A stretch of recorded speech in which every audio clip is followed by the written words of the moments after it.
যুক্তরাষ্ট্রের প্রেসিডেন্ট হিসেবে ডোনাল্ড ট্রাম্পের প্রত্যাবর্তনের পর থেকে নড়ে চড়ে বসেছে বিশ্ব নেতারা। সম্প্রতি এমন ইঙ্গিত দিয়ে কঠোর সতর্কবার্তা দিয়েছে ভারত। কিন্তু কি হতে যাচ্ছে বিশ্বে? ইসরায়েলের পর ভারত পৃথিবীর একমাত্র দেশ, প্রতিবেশী কোনো দেশের সাথেই যার কোনো সুসম্পর্ক নেই। সবচেয়ে বেশি আলোড়ন তুলেছে ভারতের সেভেন সিস্টারের সাথে ডক্টর ইউনূসের বাণিজ্যের ঘোষণা। শেখ হাসিনা বারবার একটা কথা বলছেন যে আমি আসতেছি।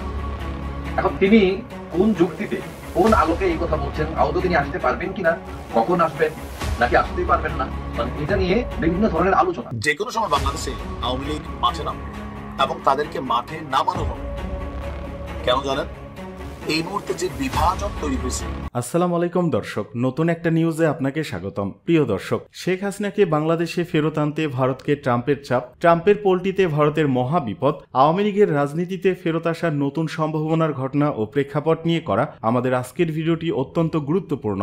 ভিডিওটি শুরু থেকে শেষ পর্যন্ত ধৈর্য সহকারে দেখে একটি লাইক দিয়ে সবাইকে শেয়ার করে দিন। আমাদের চ্যানেলে নতুন হলে চ্যানেলটি সাবস্ক্রাইব করে পাশে থাকা বেল আইকনে ক্লিক করে রাখুন। আমাদের ভিডিওটি আপনি বাংলাদেশের কোন জেলায় বসে দেখছেন বা শুনছেন সেইটি অবশ্যই কমেন্ট বক্সে কমেন্ট করে জানিয়ে দিতে ভুলবেন না। চলুন আর কথা না বাড়িয়ে ভিডিওটিতে একটি লাইক দিয়ে ধারাবাহিকভাবে আজকের বিস্তারিত খবরগুলো দেখে আসি। যুক্তরাষ্ট্রের প্রেসিডেন্ট হিসেবে ডোনাল্ড ট্রাম্পের প্রত্যাবর্তনের পর থেকে নড়ে চড়ে বসেছে বিশ্ব নেতারা। দ্বিতীয় মেয়াদে হোয়াইট হাউসে ফিরে একের পর এক কঠোর সিদ্ধান্ত নিচ্ছেন এই মার্কিন প্রেসিডেন্ট, যার সবচেয়ে বেশি প্রভাব পড়তে পারে এশিয়া ও ইউরোপ মহাদেশে। সম্প্রতি এমন ইঙ্গিত দিয়ে কঠোর সতর্কবার্তা দিয়েছে ভারত। কিন্তু কি হতে যাচ্ছে বিশ্বে, জানাচ্ছেন সহকর্মী শাহাদাত রিফাত।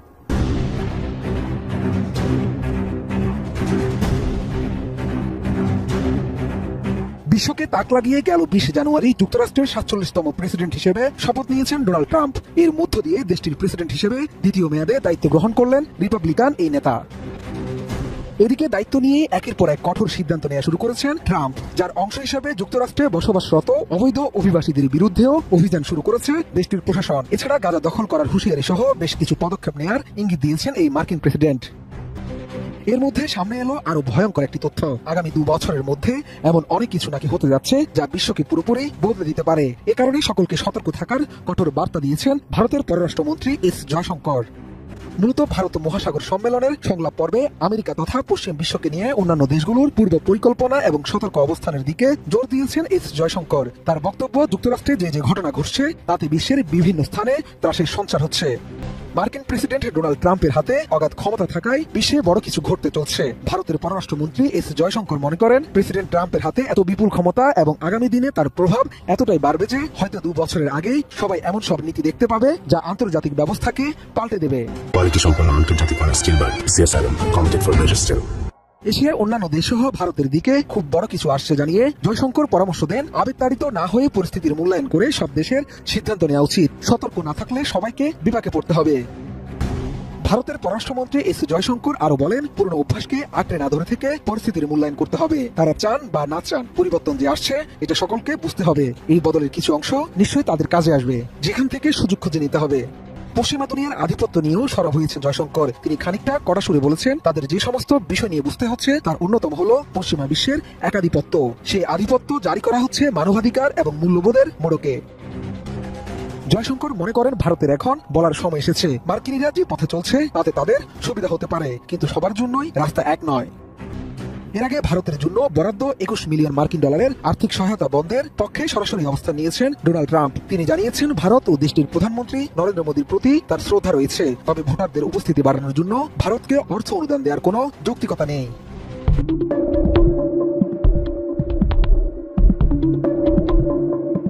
2024 সালের 1 সেপ্টেম্বর 8ম শ্রেণীর ছাত্রী স্বর্ণা দাসকে গুলি করে হত্যা করে ভারতীয় সীমান্তরক্ষী বাহিনী বিএসএফ। শুধু স্বর্ণাই নয়, 2024 সালে সীমান্তে 24 জনকে গুলি করেছে ভারত, যা পৃথিবীর আর কোথাও হয়নি, বলেছেন পররাষ্ট্র উপদেষ্টা তৌহিদ হোসেন। ভারতের এই নজিরবিহীন বর্বরতার মধ্যেই মঙ্গলবার বিএসএফ মহাপরিচালক দালজিৎ সিং চৌধুরীর সাথে বৈঠক করেছেন বিজিবি মহাপরিচালক মেজর জেনারেল মোহাম্মদ আশরাফুজ্জামান সিদ্দিকী। ইসরায়েলের পর ভারত পৃথিবীর একমাত্র দেশ, প্রতিবেশী কোনো দেশের সাথেই যার কোনো সুসম্পর্ক নেই। চীন, পাকিস্তান, মিয়ানমার সহ প্রতিবেশী দেশগুলোর সাথে নিয়মিত যুদ্ধ বাধে ভারতীয় বাহিনীর। এমনকি নেপাল ও ভুটানের সীমান্ত পুলিশের সাথে পর্যন্ত সংঘর্ষ হয়েছে ভারতীয় সীমান্তরক্ষীদের।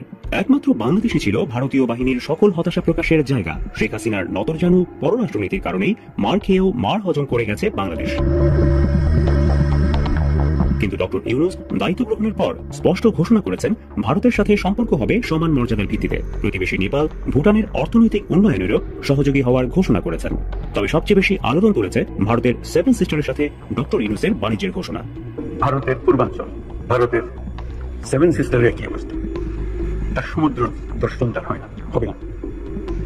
তার সঙ্গে আমরা যোগ ক্রিয়ার সঙ্গে এই অর্থনৈতিক অঞ্চল, আমাদের যে সমুদ্র বন্দর, তাদের মাল আনা নেওয়া করবে, আমাদের মাল আনা নেওয়া করবে, তাদের কাছে যাবে, তাদের অর্থনীতি আমাদের অর্থনীতি একসঙ্গে রাখবে। ঐতিহাসিকভাবে ভারতের সেভেন সিস্টার বাংলাদেশের সাথে ভাষা, ঐতিহ্য ও সংস্কৃতির দিক থেকে অনেক কাছের। শেখ হাসিনা সরকার তাদেরকে দূরে ঠেলে দিলেও ডক্টর ইউনূস অবহেলিত সেভেন সিস্টারকে কাছে টেনে নিয়েছেন। ইউনূসের উপর আস্থা রেখেছে উত্তর পূর্বের অধিবাসীরাও। ইন্ডিয়া টুডের জরিপে তারা সরাসরি বলে দিয়েছে শেখ হাসিনাকে বিচারের জন্য বাংলাদেশে ফেরত পাঠানো হোক। ভারতের সাথে বাংলাদেশের প্রায় 4000 কিলোমিটারের সীমান্ত আছে।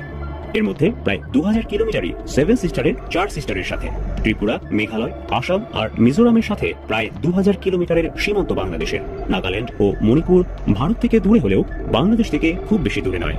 যেটুকু সামান্য দূরত্ব আছে তা ঘুচিয়ে সেভেন সিস্টারকে কাছে টেনে নিতে বাংলাদেশ প্রস্তুত। বাংলাদেশ ও ডক্টর ইউনূসের প্রতি সেভেন সিস্টারের মানুষের যে আস্থা, তা উপমহাদেশের রাজনীতির মানচিত্র বদলে দেবে কিনা তা সময়ই বলে দেবে। শেখ হাসিনা বারবার একটা কথা বলছেন যে আমি আসতেছি। এখন তিনি কোন যুক্তিতে, কোন আলোকে এই কথা বলছেন, আদৌ তিনি আসতে পারবেন কিনা, কখন আসবেন, নাকি আসতেই পারবেন না, মানে এটা নিয়ে বিভিন্ন ধরনের আলোচনা আছে। এখন বিভিন্ন জায়গায় আওয়ামী লীগের লোকদের উপর আক্রমণ হচ্ছে, তারপরে পুলিশের বিচার, বিভিন্ন বিষয় এই নিয়ে আওয়ামী লীগ সরব আছে এবং শেখ হাসিনা বলছেন যে তিনি আসবেন, আসলে বিচার করবেন, যারা ক্ষতিগ্রস্ত হয়েছে তাদের সাহায্য করবেন, ইমেল পাঠাইতে বলতেছেন। তো তিনি এত জোর কোথায় থেকে পান, কিভাবে বলছেন তিনি আসবেন, বিচার করবেন, এবং এটাও বলছেন যে আমি যাকে ধরি ছাড়ি না। অর্থাৎ তার কথা এটা বোঝা যাচ্ছে তিনি খুবই আত্মবিশ্বাসী। এখন কিভাবে তিনি ফিরতে পারবেন? এদিকে আওয়ামী লীগের লোকজন মোটামুটি দৌড়ের উপর আসছে, কেউ জেলে, কেউ আত্মগোপনে, কেউ বিদেশে, এবং কর্মসূচি দিয়ে সরকারকে চাপে ফেলবে এই সক্ষমতা বা এই অবস্থা এখনো আওয়ামী লীগের মধ্যে ফিরে আসে না। দেখেন, আমার বিশ্লেষণ ক্ষমতা খুব বেশি ভালো না, ঠিক আছে, বাট কিছু জিনিস আপনাদের সামনে আনতে চাই। যে কোনো সময় বাংলাদেশে আওয়ামী লীগ মাঠে নামবে এবং তাদেরকে মাঠে নামানো হবে। কেন জানেন? এই মুহূর্তে যে বিভাজন তৈরি হয়েছে, সেই বিভাজনে ক্ষমতায় টিকে থাকতে হলে, আগামী নির্বাচনে পাশ করতে হলে অনেক দল আছে বিএনপি ছাড়া যাদের আসলে পেশি শক্তি নাই। একটা ইউনিয়ন পরিষদ নির্বাচনেও একজন চেয়ারম্যান প্রার্থী হইতে গেলে প্রত্যেকটা নির্বাচনী যে কেন্দ্র আছে সেখানে এজেন্ট দিতে হয়, ভোটটা ঠিকমতো করাইয়া ফলাফলটারে নিয়ে আসতে হয়। এখন এরকম সক্ষমতা কয়জনের আছে? বিএনপি ছাড়া এই মুহূর্তে নাই। এখন ছাত্ররাও নতুন রাজনৈতিক দল করছে। গতকালকে উপদেষ্টা আসিফ মাহমুদ এক বক্তব্য দিয়ে আজকে আবার বদলাই ফেলছে যে তারা ঘুরাতে দিছিলাম, পুরোটা বলি নাই। কালকে বলো যারা আওয়ামী লীগের অন্যায় করে নাই, অপরাধ করে নাই, তারা নির্বাচনে আসতে পারবে। আজকে সে বলতেছে আমি আসলে পুরোটা খুইলা বলতে পারি নাই, মেইন কথা হচ্ছে আমি আওয়ামী লীগের নির্বাচনে চাই না, আওয়ামী লীগের নামও নিশ্চিহ্ন করে দিতে হবে। আচ্ছা, যদি স্থানীয় সরকার নির্বাচনটা আগে হয় তাহলে মাঠ পর্যায়ে আওয়ামী লীগ, যুবলীগ, ছাত্রলীগ এদের কিন্তু ডাক পড়বে। লোকালি আওয়ামী লীগের সময় শুধুমাত্র নির্বাচন আসলে বিএনপি এবং জামাতের নেতাদের দাম বাড়তো, কর্মীদের দাম বাড়তো। আমি আমার লোকাল এরিয়াতে দেখছি যে আওয়ামী লীগের নেতার পাশে জামাতের নেতা বসে আছে। আওয়ামী লীগের নেতার সাথে বিএনপি নেতা কর্মীদের সখ্যতা ছিল। কেন? নির্বাচনকে কেন্দ্র করা, হোক সেটা মার্কার প্রার্থী অথবা বিদ্রোহী প্রার্থী। এখন জাতীয় নির্বাচন বলেন, স্থানীয় সরকার নির্বাচন বলেন, ছাত্ররা শতভাগ চাইছে তারা ক্ষমতায় যাবে। আসিফ যেমন এখন মন্ত্রী পর্যায়ে ঘুরতেছে, তার চিন্তা আমি আগামী তো মন্ত্রী হব। নাহিদ চিন্তা করতেছে মন্ত্রী হব। বিএনপি দেখতেছে আমরাও মন্ত্রী হব। জামাত বলতেছে এইবারই চান্স। হেফাজত, চরমনায় সবাই চান্স খুঁজতেছে। এখন এই চান্সের মধ্যে বাংলাদেশে সর্ববৃহৎ একটা শক্তি আওয়ামী লীগ। এই শক্তিটা এখন মাটির নিচে হান্দায় আছে, বাট তাদেরকে ডাকলে কিন্তু তারা বের হয়ে আসবে। কারণ লোকালি অনেক জায়গায় আওয়ামী লীগের নেতা কর্মীরা বিপদে আছে। আবার বিএনপিও সবার সাথে গণহারে মিশামিশি করতেছে না। লোকালি সম্পর্ক ভালো আমাদের প্রত্যেক এলাকাতে, কিন্তু নির্বাচন ইস্যুতে এখন একদল আরেক দলে ঘায়েল করার জন্য রাজনৈতিক মাঠে, অনলাইন মাঠে, রাজপথের মাঠে আপনি দেখবেন যে দরকার পড়বে।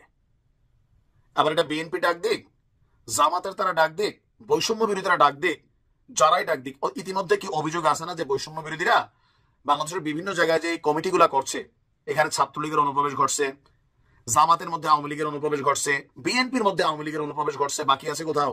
বাকি নাই। নির্বাচনের সময় দরকার কি? ক্ষমতা। কে মার্কা পাইলো কে না পাইলো জরুরি না, এলাকাবাসীরা ডাক দিয়ে একটা টিম বানাই ফেলে। আর এখন যে যুদ্ধ একটা ভাব তৈরি হচ্ছে, বিশেষ করে সরকারি দল, আমরা যাদেরকে দেখছি বৈষম্য বিরোধী বা নতুন যে দলটা আসতেছে জাতীয় নাগরিক কমিটি, এই দলটার বিপরীতে যে দলগুলো দাঁড়াচ্ছে, মাঠে কিন্তু শক্তি লাগবে। সরকারের আইন শৃঙ্খলা বাহিনী দিয়া একযোগে জাতীয় নির্বাচন করে আনবে একটা লোকাল এরিয়াতে, এই মুহূর্তে ডক্টর ইউনূস সরকার জীবনও পারবে না, সম্ভব না। আপনি এখন আওয়ামী লীগের গণহারে জেলে পুরাচ্ছেন, মাঠে কিন্তু বিএনপি জামাত খুল্লা আছে। আর এখন যে মপ টপ করতেছে যাদেরকে দেখতেছেন, তারা কি আওয়ামী লীগ? নো।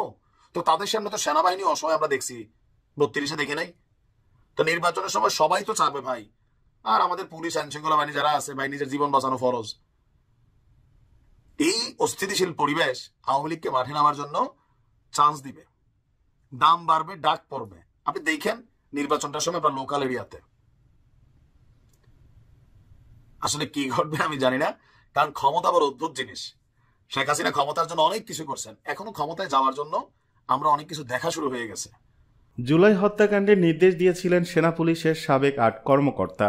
সেনাবাহিনী ও পুলিশের সাবেক 8 কর্মকর্তার বিরুদ্ধে গণহত্যা ও মানবতা বিরোধী অপরাধের মামলার তদন্ত প্রতিবেদন দাখিলে আরও 2 মাস সময় দিয়েছেন আন্তর্জাতিক অপরাধ ট্রাইব্যুনাল। তাদের বিষয়ে আগামী 28 এপ্রিল তদন্ত প্রতিবেদন দিতে বলা হয়েছে। প্রসিকিউশনের আবেদনে চেয়ারম্যান বিচারপতি মোহাম্মদ গোলাম মর্তুজা মজুমদারের নেতৃত্বাধীন 3 সদস্যের আন্তর্জাতিক অপরাধ ট্রাইব্যুনাল আসামিদের উপস্থিতিতে আজ বৃহস্পতিবার এই আদেশ দেন। জুলাই আগস্ট হত্যাকাণ্ডের নির্দেশ দিয়েছিলেন তারা। শুনানিতে তদন্তের অগ্রগতি তুলে ধরে চিফ প্রসিকিউটর তাজুল ইসলাম বলেন, জুলাই আগস্ট হত্যাকাণ্ডের বিভিন্ন ভিডিও ফুটেজ, জব্দকৃত গুলির ফরেনসিক পরীক্ষা চলছে, হাসপাতাল থেকে ডেথ সার্টিফিকেট সংগ্রহ করা হচ্ছে, বিভিন্ন বিশ্ববিদ্যালয়ে গণশুনানির আয়োজন করা হচ্ছে, যেখানে শিক্ষার্থীরা স্বতঃস্ফূর্তভাবে এসে তাদের বক্তব্য রাখছেন, তারা নানা আলামত জমা দিচ্ছেন। চিফ প্রসিকিউটর বলেন, এই 8 জনের 7 জনই পুলিশের ঊর্ধ্বতন কর্মকর্তা ছিলেন। তারা সুপিরিয়র কমান্ডার রেসপন্সিবিলিটি ব্যবহার করে জুলাই আগস্ট হত্যাকাণ্ডের নির্দেশ দিয়েছেন। কেউ কেউ মাঠে থেকে সরাসরি হত্যাকাণ্ডে অংশ নিয়েছেন। ব্যাপক পরিসরে তদন্ত চলছে, তার জন্য আরো 2 মাস সময় দরকার। এরপর আদালত তদন্ত প্রতিবেদন দাখিলের জন্য 28 এপ্রিল তারিখ দেন।